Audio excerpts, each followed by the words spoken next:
شب برأت کے حوالے سے بہت ہی اہم بات وہ یہ ہے کہ احادیث میں لیلۃ البرأت ماہ شعبان کی 15ویں رات کی جو عبادت ہے یا اس کی فضیلت ہے 17 کے قریب احادیث 10 صحابہ اکرام رضوان اللہ تعالی علیہم اجمعین سے یہ منقول ہے یہ روایتیں، اگرچہ ان کے اسناد میں ضعف ہے، سند کے اعتبار سے یہ روایتیں کمزور ہیں، لیکن تعدد اسناد تعدد طرق کی وجہ سے محدثین کے ہاں یہ حسن درجے کے بنتے ہیں۔ تو اس شب میں جو عبادات ہیں وہ ثابت ہیں احادیث سے، تاہم یہ بات آپ ضرور یاد رکھیے کہ جو عبادات ہے وہ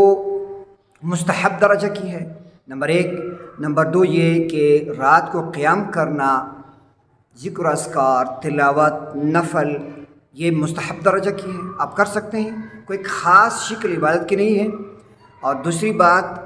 15ویں دن کو پھر روزہ رکھنا یہ مستحب ہے، اگر کسی نے چھوڑا نہیں رکھا کوئی اس کو ملامت نہیں کہہ سکتا ہے۔ اور احادیث کے حوالے سے تو یہ بات ہے، قرآن کریم کے حوالے سے آپ یاد رکھیں کہ قرآن میں شب برأت کا کوئی ذکر نہیں ہے۔ سورۃ الدخان کے حوالے سے اہم بات یہ ہے کہ اس میں جو انا انزلناہ فی لیلۃ مبارکہ کی جو آیت ہے کہ بے شک ہم نے قرآن کو نازل کیا لیلۃ المبارکہ، ایک مبارک رات میں، تو کئی لوگ اس سے مراد لیتے ہیں کہ یہ شب برات ہے، حالانکہ کئی نصوص اور جمہور مفسرین وہ اس کے قائل نہیں ہیں، وہ یہ کہتے ہیں کہ اس شب سے مراد شب قدر ہے، کہ انا انزلناہ بے شک ہم نے نازل کیا قرآن کو فی لیلۃ القدر، انا انزلناہ فی لیلۃ القدر،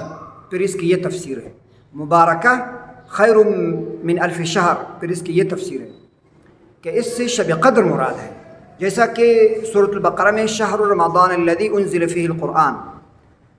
شہر رمضان وہ بابرکت مہینہ ہے جس میں قرآن نازل کیا گیا ہے، اتارا گیا، تو قرآن میں اس کا ذکر نہیں ہے کہ شب برأت کا جو فضیلت ہے یا اس کا جو نام ہے اس کا ذکر نہیں ہے۔ سورۃ الدخان کی آیتوں میں شب قدر کی فضیلت، شب قدر کے حوالے سے بات ہو رہی ہے، جمہور مفسرین کے ہاں یہ قول معتبر ہے۔ اور تیسری بات یہ ہے کہ شب قدر کے حوالے سے جو احادیث کے اندر جو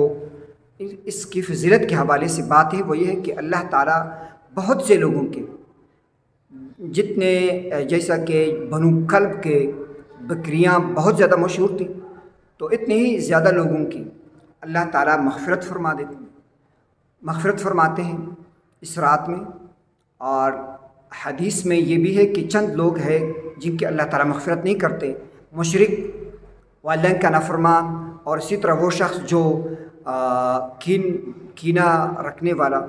اور اسی طرح اپنے اعز و اقارب سے، اپنے خاندان والوں سے رشتہ توڑنے والا، شراب کا عادی، متکبر،